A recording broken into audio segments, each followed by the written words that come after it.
బహుజనులను ఏ విధంగా ఎట్లా ఎన్ని విధాలుగా అరాచకం చేస్తురో చూడండి. అసలు ఏదన్నా రాజ్యాంగం అనేది ఉన్నదా లేదా తెలంగాణలో?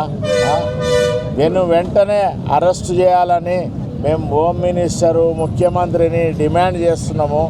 వాళ్లకు నష్టపరిహారం కింద మా సారు 50 లక్షలు అన్నాడు కదా, అదేవిధంగా వాళ్ళకి ఇవ్వాలి, ఒక ఉద్యోగం ఇవ్వాలి, ఇల్లు కూడా ఇవ్వాలి. ఎందుకంటే ఈ విధంగా దాడులు చేస్తుంటే అన్నిటికంటే అక్కడ పక్క రాష్ట్రంలో బీసీ రక్షణ చట్టము మేము ఒక 2 నెలల కిందనే సోమాజిగూడలో ప్రెస్ మీట్ పెట్టినాము. ఎందుకంటే ఇట్లా దాడులు చేసి బహుజనులను అవమానపరుస్తుండ్రు.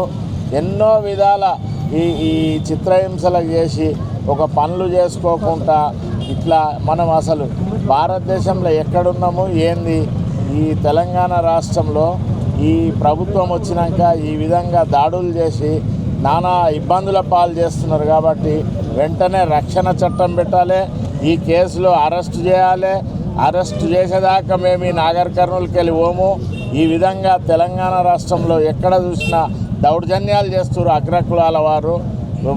వాళ్లకు తగిన బుద్ధి చెప్పాలి. చెప్పే విధంగా చట్టంల పరిధిలోనే ఉండాలి. కానీ ఈ విధంగా నానా రకాలుగా అంత 2 నెలల పాపను చంపేసిరంటే, తన్ని చంపడం అంటే ఎంత దారుణమైన చర్య. వెంటనే ముఖ్యమంత్రి గారు డీజీపీ గారు స్పందించి అరెస్ట్ చేయాలి. ఇటువంటి ముందు జరగకుండా కూడా రక్షణ చట్టం తెచ్చి బడుగు బలహీన వర్గాలను కాపాడే దిశగా గట్టిగా ప్రయత్నం చేయాలని కోరుతున్నాం. సర్పంచ్ మీద కూడా యాక్షన్ తీసుకోవాలని చెప్పి మరీ కోరుతున్నాం. ఎందుకంటే సర్పంచ్ మెయిన్ మేము మర్చిపోయినాం. తక్షణం ఆ సర్పంచ్ను ఆ పదవి నుంచి తొలగించాలి. అదేవిధంగా ఆ సర్పంచ్కు కూడా తగినటువంటి శిక్షణ మనం వేయించాలి. 100% బీసీ సంఘాలన్నీ కూడా ఇప్పుడు ఏకమై ఉన్నాయి. దీని కొరకు ఖచ్చితంగా సర్పంచ్ మీద యాక్షన్ తీసుకునే వరకు కూడా పోరాడతామని చెప్పి తెలియజేస్తాం. ముఖ్యంగా గత 3 రోజుల సంఘటన వాస్తవంగా ఈ నాగర్ కర్నూలు జిల్లా లోపల 3 రోజుల కింద సంఘటన జరిగింది.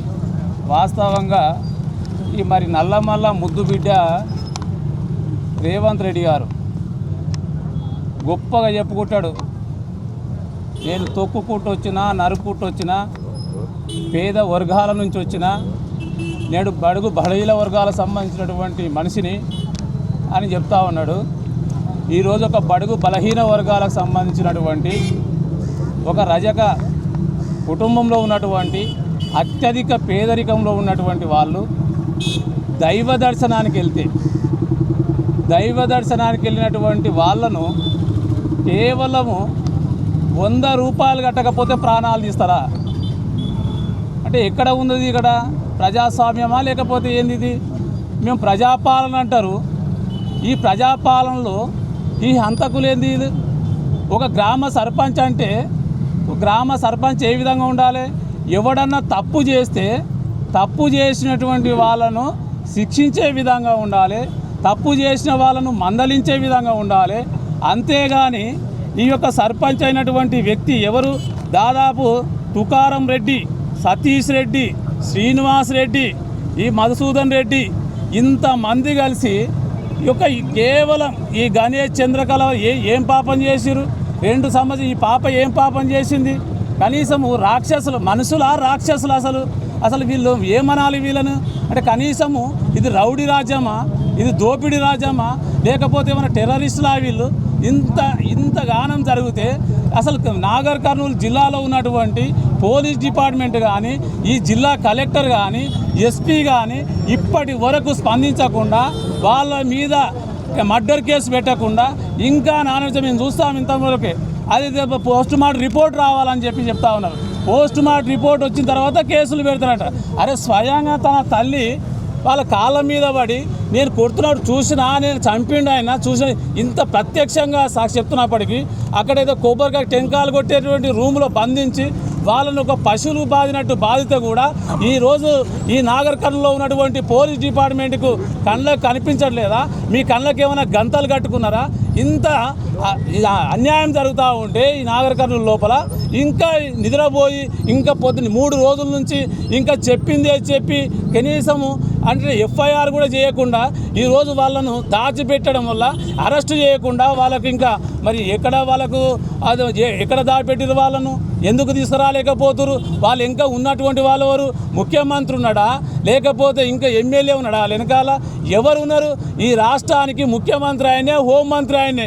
మరి హోంమంత్రి సలహాలో ఇంత జరుగుతున్నా కానీ ఎందుకు కళ్ళు మూసుకొని కూర్చున్నావు రేవంత్ రెడ్డి గారు? ఇంకా ఎంతమంది కావాలి బీసీలు? ఎంతమంది చస్తే నువ్వు బయటకు వస్తావు? ఎప్పుడు మాట్లాడతావు? ఇంకా అంటే ఇప్పుడు జరిగినటువంటి ప్రాణాలకు విలువ లేదా?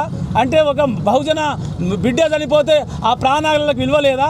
ఈరోజు డైరెక్ట్ నువ్వు 24 గంటలు ఏం చేయాలి? ఈ ఎన్కౌంటర్ స్పెషలిస్ట్ ఉన్నాడు కదా సజ్జనార్ గారు, ఎస్సీ ఎస్టీ బీసీల మీద 24 గంటల్లో వాళ్ళని చంపమని చెప్పేసి ఆర్డర్ ఇచ్చారు కదా. ఈరోజు 3 రోజులు అవుతున్నా కానీ మరి ఇవ్వండి ఈరోజు సజ్జనార్ గారికి. వెంటనే ఎవరైతే చంపారో వాళ్ళ నలుగురిని కూడా ఎన్కౌంటర్ చేసేటట్టు చంపడానికి మీరు ఈరోజు పర్మిషన్ ఇవ్వాల్సిన అవసరం ఉంది. కేవలం అగ్రవర్ణాలు ఏ అరాచకం చేసినా వాళ్ళని ఎన్కేసుకు రావడం వల్ల మీ ఉద్దేశం ఏంటి? ఇప్పటికీ ఎస్సీల మీద ఎస్టీల మీద దాడులు జరుగుతూ ఉంటే, కొన్ని జిల్లాల లోపల కుల బహిష్కరణలు జరుగుతూ ఉంటే, ఎక్కడ దొరికిన అక్కడ కొడుతూ ఉంటే, ఎన్నికలు జరుగుతున్నటువంటి సందర్భంలో మూత్రాలు పోసి సాగించడం, ఎవడైనా నామినేషన్ వేస్తే వాడిని పోయి కొట్టడము, ఈ విధంగా ఎదురు తిరిగితే ఇది ఎందుకు కట్టాలి డబ్బులు అని చెప్పి అడిగితే చంపే వరకు వచ్చారంటే మీరు మనుషుల పశువుల? మిమ్మల్ని ఏమనుకోవాలి?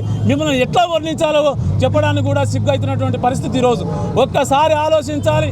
నాగర్ కర్నూలు జిల్లా ఉన్నటువంటి కాదు, ఈరోజు రాష్ట్ర వ్యాప్తంగా దీన్ని తెలంగాణ రాష్ట్ర వ్యాప్తంగా ఈ యొక్క తెలంగాణలో ఉన్నటువంటి ఎస్సీలు ఎస్టీలు బీసీలు అందరూ కూడా దీని మీద ఏకమయ్యి ఈరోజు వాళ్ళకి న్యాయం జరిగేంత వరకు కూడా ఇక్కడ మేము వదిలిపెట్టే పరిస్థితి లేదు. ఖచ్చితంగా ఇది అవసరం అనుకుంటే రేపు డీజీపీ కార్యాలయంలో కానీ లేకపోతే అసలు ముఖ్యమంత్రి మరి ప్రగతి భవన్ కానీ ఈ సమాచారం తీసుకుపోయేటువంటి మేము ఆ కార్యాచరణ చేపడతాం. ఖచ్చితంగా బాధితులకు న్యాయం జరగాలి. ఇంతకుముందు మా ఇంటలెక్చువల్ ఫోరం మాజీ ఐఏఎస్ చిరంజీవి గారు చెప్పినప్పుడు ₹1,00,000 50 లక్షలు కాదు, వాస్తవంగా కుటుంబానికి ₹1,00,00,000 ఇచ్చినా తక్కువే. నిజంగా 50 లక్షలు మేము అందరం పోగు చేసుకొని బిడ్డ 50 లక్షలు ఇస్తాం, అవసరం అనుకుంటే మీ 4 ప్రాణాలు బలి తీసుకుంటాం వస్తారా అని చెప్పేసాం. ప్రాణానికి ప్రాణం తీయాలనుకుంటే అంటే డబ్బులు ఇచ్చేసేసి ప్రాణాలను ఇచ్చేస్తారా? ఈరోజు కేవలం లోపల ఏదో మాయ మాటలు చెప్పి వాళ్ళని బతిమలాడి ఏదో చేద్దామని కళ్ళబొలి కబుర్లు చెప్పేసేసి దీన్ని ఈ కేసును మరి నామరూపాలు లేకుండా చూద్దామని మీరు అనుకుంటున్నారు. కానీ ఎక్కడ కూడా ఇక్కడ వచ్చిందన్న పృథ్వీరాజ్ అన్న వచ్చాడు, అదేవిధంగా BC political front chairman Balraj అన్న వచ్చాడు, మా మాజీ ఐఏఎస్ చిరంజీవి గారు వచ్చారు, కల్వకుర్తి మరి తెలంగాణ యొక్క బీసీ సప్లాన్ కమిటీ వచ్చింది, మా ఎస్సీ ఎస్టీ జేఏసీ జాకు విశారదన్న మనుషులు ఉన్నారు. ఇక్కడ అందరూ కూడా మూకుమ్మడిగా ఎస్సీ ఎస్టీ బీసీలందరూ కూడా ఈ ఉద్యమాన్ని ఇంతటితో ఆపకుండా ఖచ్చితంగా వాళ్ళని అరెస్ట్ చేసేంత వరకు, ఈరోజు వాళ్ళ ఇళ్ళకి తాళాలు వేసి పారిపోయారంటే ఈరోజు పోలీసుల ప్రోద్బలం లేకుండా, ఈ యొక్క లోకల్ ఎమ్మెల్యే ప్రోద్బలం లేకుండా, ముఖ్యమంత్రి యొక్క ప్రోద్బలం లేకుండా వాళ్ళు తప్పించుకోవడానికి అవకాశం లేదు. ఈ రోజు చెప్తారు కదా ఒక్కొక్క చౌరస్తాలో సీసీ కెమెరాలు ఉన్నాయంటారు. మరి ఇన్ని సీసీ కెమెరాలను తప్పించుకొని ఇవాళ వాళ్ళు ఎక్కడ పోయినట్టు, వాళ్ళని ఎక్కడ దాచిపెట్టినట్టు, మరి ఇంత దుర్మార్గమైనటువంటి వ్యవస్థ ఈ రాష్ట్రంలో కొనసాగితే ఈరోజు ఇప్పుడు ఈ యొక్క పోలీస్ పరిధిలోనే ఇంత అరాచకం చేస్తూ ఉంటే మరి మారుమూల నల్లమల అడుగులు అట్లాంటి వాటి దాంట్లో ఏదైనా గూడెంలలో జరిగితే దాని పరిశీలనకు వస్తుందా? కాబట్టి ఇప్పటికైనా సంబంధించినటువంటి జిల్లా కలెక్టర్ వెంటనే దీని మీద ఎస్పీ జిల్లా కలెక్టర్ వెంబడే దీని మీద స్పందించి వాళ్ళని 24 గంటలు అరెస్ట్ చేయాలి. ముందు ఫస్ట్ మిగతా ఎస్సీ ఎస్టీలను అరెస్ట్ చేయడానికి ఏమో ఆదివారాలు ఉండవు, సాటర్డేలు ఉండవు, సండేలు పండుగలు ఏవి ఉండవు. కానీ ఈ యొక్క అగ్రవర్ణాలను అరెస్ట్ చేయాలంటే ఆదివారాలు వస్తాయి, హాలిడేలు వస్తాయి, ఇక్కడ ఏవి పట్టింపులు ఉండవు. కాబట్టి వెంటనే వాళ్ళను అరెస్ట్ చేయాలని చెప్పేసి కూడా ఇక్కడ ఉన్నటువంటి కమిటీ మొత్తం తీర్మానం చేస్తుంది. మీరు అరెస్ట్ చేయకపోతే ఈ ఉద్యమాన్ని మరింత బలోపేతం చేసి ఈ యొక్క ఎస్సీ ఎస్టీల బీసీల మీద జరుగుతున్నటువంటి ఆగడాలను అడ్డుకునేంత వరకు కమిటీ మరి ఏకమై పోరాటం చేస్తారని చెప్పేసి ఈ సందర్భంగా మీడియా ముఖంగా చెబుతా ఉన్నాం. ఇప్పటికైనా స్థానిక ఎమ్మెల్యే అదేవిధంగా ఈ యొక్క సర్పంచ్ ముందు ఈ సర్పంచ్ సర్పంచ్ని ఎక్కడ ఉండడం ముందు అరెస్ట్ చేయాల్సిన అవసరం ఉంది. దాంతోపాటు ఆ నలుగురు ఎక్కడ ఉన్నారో వాళ్ళ కుటుంబ సభ్యులతో సహా, ఎందుకంటే ఒక కుటుంబాన్ని ఒక రూములు వేసి డోర్ పెట్టి 2-3 గంటలు బంధించి వాళ్ళని చిత్రహింసలకు గురి చేసి వాళ్ళని కొట్టినా కూడా మరి ఇప్పటి వరకు స్పందించలేదంటే దీని పెద్ద ఎత్తున దీని వెనకాల పెద్ద రాజకీయం నడుస్తూ ఉంది. కాబట్టి ఇట్లాంటి కుటిలమైనటువంటి రాజకీయ వ్యవస్థ ఏదైతే ఉందో దాని ఎస్సీ ఎస్టీల మీద ఇప్పటికీ వాళ్ళు చూస్తూ ఉన్నారు. ఈ రాష్ట్రంలో ఎస్సీ ఎస్టీ బీసీలు ఏకమవుతా ఉన్నారని చెప్పేసి ఏదన్నా ఈ యొక్క భయభ్రాంతులకు గురి చేయాలనేటువంటి ఉద్దేశంతో ఒకరిని కొడితే మళ్ళీ ప్రశ్నించాలనేటువంటి ఉద్దేశంతో ఈరోజు ఈ దాడులు చేస్తూ ఉన్నారు. బిడ్డ మీరు వాళ్ళు ఈరోజు ఇక చంద్రకళ గణేష్ వాళ్ళు ఇద్దరు కాదు, వాళ్ళు ఎమ్మడి వ్యవస్థ ఉంది. ఎస్సీలు ఎస్టీలు బీసీలు మైనార్టీలు పెద్ద వ్యవస్థ ఉంది. ఆ వ్యవస్థ మొత్తం వాళ్ళ కోసం ఈరోజు పనిచేయడానికి సిద్ధంగా ఉంది. వాళ్ళకు న్యాయం చేసేంత వరకు కూడా ఈ రాష్ట్ర ముఖ్యమంత్రి దగ్గర కూడా దీన్ని తీసుకెళ్తాం. ఖచ్చితంగా ఈ రాష్ట్ర ముఖ్యమంత్రి స్పందించాలి. ఎందుకంటే ఆయననే ముఖ్యమంత్రి, ఆయననే హోమ్ మినిస్టర్ కాబట్టి ఖచ్చితంగా స్పందించి ఆ కుటుంబానికి న్యాయం చేయాలని చెప్పి ఈ సందర్భంగా డిమాండ్ చేస్తా ఉన్నాం. నమస్తే.